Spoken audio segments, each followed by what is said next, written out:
बिहार में बढ़ते आपराधिक घटनाओं को लेकर उप मुख्यमंत्री विजय सिन्हा ने बड़ा बयान दिया है।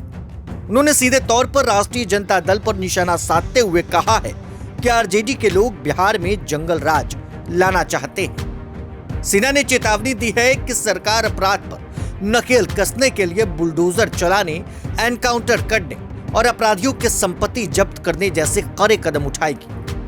उप मुख्यमंत्री ने पत्रकारों से बातचीत करते हुए कहा है कि बिहार में अपराध बढ़ रहा है, यह दुर्भाग्यपूर्ण है। उन्होंने आगे कहा है कि सरकार अपराध पर निश्चित तौर पर कार्रवाई कर रही है और पूरी सजगता से काम कर रही है। हालांकि उन्होंने आरोप लगाया है कि कहीं न कहीं आरजेडी के लोग अराजकता फैला रहे हैं। विजय सिन्हा ने जोर देकर कहा कि अगर जरूरत पड़ी तो सरकार अपराध नियंत्रण के लिए सख्त से सख्त कदम उठाने से पीछे नहीं हटेगी, जिसमें बुलडोजर का इस्तेमाल, एनकाउंटर और अपराधियों के संपत्ति की कुर्की शामिल है। यह बयान दर्शाता है कि सरकार अपराध के मुद्दे पर किसी भी तरीके का समझौता करने के मूड में नहीं है। विपक्ष को इस मुद्दे पर घेरने का प्रयास कर रही है। जरा सुनिए बिहार के उप मुख्यमंत्री विजय कुमार सिन्हा के बयान। ये बिहार के लिए बहुत बड़ी उपलब्धि है। प्रधानमंत्री जी ने 6 महीना पहले कहे थे कि बिहार में भी बनाइए, आग्रह किए थे, और आज बिहार के मुख्यमंत्री उसका शिलान्यास कर रहे हैं। ये बिहार के लिए स्वास्थ्य के क्षेत्र में एक बड़ी क्रांति है और आज बड़े बड़े संस्था जो बिहार के अंदर आकर के हर बिहारी को स्वस्थ रखने का एक माहौल खड़ा कर रहे हैं, ये हर बिहारी को गौरवान्वित कर रहा है। सर, लगातार लॉ एंड ऑर्डर पर सवाल उठाए जा रहे हैं। जिस तरीके से अपराधी घटनाएं हो रहे हैं, बीजेपी नेताओं की भी हत्या हो रही है, उसको लेके भी अब सवाल किए जा रहे हैं। देखिए, हमने पहले भी कहा कि सरकार हर घटना पर एक्शन और कार्रवाई कर रही है और घटना रोकने के लिए भी कठोर कदम उठाए जा रहे हैं। जिस भाषा में अपराधी समझेंगे उस भाषा में भी कार्रवाई हो रही है और आप देखेंगे कि इधर से जो शक्ति बढ़ी है उसका परिणाम भी आने वाले दिनों में अब दिखाई पड़ेगा। ये दुखद दुर्भाग्यपूर्ण है कि अराजकता उत्पन्न करने वाले बीच बीच में सत्ता में आ जाते हैं, जिससे अपराधियों का मनोबल बढ़ जाता है और उसका परिणाम ये राजद के लोगों के, राजद कांग्रेस के अपराधियों को संरक्षित करने के मनोबल के कारण ये अपराधी चुनाव के निकट आने से थोड़ा इनका जो उत्साह बढ़ा है उस उत्साह को कुचल दिया जाएगा। इनको दमन करने का सरकार का संकल्प भी कठोरता से लागू करेगा। नीतीश कुमार ने कल एक बड़ी घोषणा की है सर कि 1 करोड़ लोगों को सरकारी नौकरी और रोजगार दिया जाएगा 25 से 30 के बीच में, 2025 से 30 के बीच। लेकिन उसको लेके आप कह रहे हैं 20 साल से क्यों नहीं नौकरी दी है? लोगों को नहीं जानकारी है कि कितना रोजगार और कितना यहाँ पर अवसर मिला है विकास का।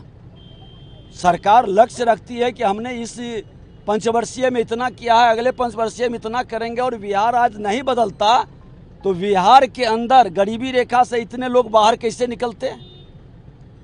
ये लोगों को जानकारी होनी चाहिए। सीएम की घोषणा को कैसे देख रहे हैं सर? इतनी बड़ी मुख्यमंत्री जी का घोषणा जमीन पर उतरता है। जो घोषणा की है वो जमीन पर उतरा है। तेजस्वी यादव के स्टेटमेंट को कैसे देख रहे हैं? ईसीआई के खिलाफ बयान गैर जिम्मेदाराना। उनके पिता भी बिहार को कलंकित करते थे, बदनाम करते थे, फूहरपन की बात कर करके, हल्की बात कर करके बिहार का प्रतिष्ठा देश में गिराते थे। और उनका पुत्र तेजस्वी यादव जी भी इस तरह के अमर्यादित भाषा का उपयोग कर करके संवैधानिक संस्था के विरुद्ध इस तरह का भाषा के लिए उनको माफ़ी मांगना चाहिए। ऐसे लोग पर तो संवैधानिक पद पर बैठने का योग्य नहीं है, कार्रवाई होनी चाहिए। आज बिहार के अंदर शंकर नेत्रालय का शिलान्यास, और वो भी सोमवार के दिन, सावन माह के प्रथम सोमवारी को बिहार के मुख्यमंत्री के कर कमलों से बदलते बिहार, बढ़ते बिहार, विकसित बिहार, डबल इंजन की सरकार का स्पष्ट झलक दिखाई पड़ रहा है। बिहार के अंदर आज तमाम वो सारे विकसित बिहार के लिए जो आधार चाहिए, स्वस्थ रहने का सारे कार्य का शुभारंभ बिहार में हो रहा है। हृदय से बधाई प्रधानमंत्री, मुख्यमंत्री जी को और जगत गुरु शंकराचार्य के द्वारा जो ये मानवता की सेवा के लिए शुरू किया गया है, उनका कोटि कोटि नमन और अभिनंदन। सर तेजस्वी यादव कह रहे हैं कि जब ईसीआई के सूत्र को लेकर बात हो रहा है वो कह रहे हैं कि हम सूत्र को मूत्र समझते हैं, ये सब तरह के शब्द कह रहे हैं। देखिए ये लोग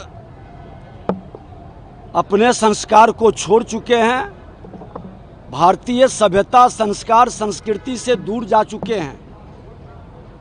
अब इनके भाषा में भी गुंडई झलक रहा है और ये अराजकता के माहौल से ग्रसित हो चुके हैं। ऐसे मानसिकता के लोग, इनके पिता भी बिहार को कलंकित किए और पुत्र भी वही भाषा का उपयोग करके बिहार को कलंकित करने के राह पर बढ़ चुके हैं। लेकिन बिहारी मान सम्मान स्वाभिमान के साथ अपने विरासत को आगे बढ़ाएगा और ऐसे अराजकता नकारात्मक भाषा बोलने वाले लोगों से बिहार को मुक्त करेगा। कल वकील का सर मर्डर हुआ, फिर से हत्या हो गई। ऑर्डर पर लगातार तेजस्वी यादव सर। देखिए विपक्ष अपने कर्तव्य का पालन कर रहे हैं, लेकिन सरकार पूरी सजगता से अपराध के मनोबल को तोड़ रहा। आप देखें कि हर घटना में एक्शन हो रही है। ये दुखद दुर्भाग्यपूर्ण है कि अपराधियों का मनोबल जिन लोगों ने बढ़ाया है उसके पाप के फल को आज वर्तमान सरकार भी भुगत रही है। और सरकार संकल्पित है बिहार के मुख्यमंत्री नीतीश कुमार जी के नेतृत्व में कि अपराधी को बचने नहीं देंगे। हर हाल में जिस भाषा में समझेगा समझाया भी जा रहा है।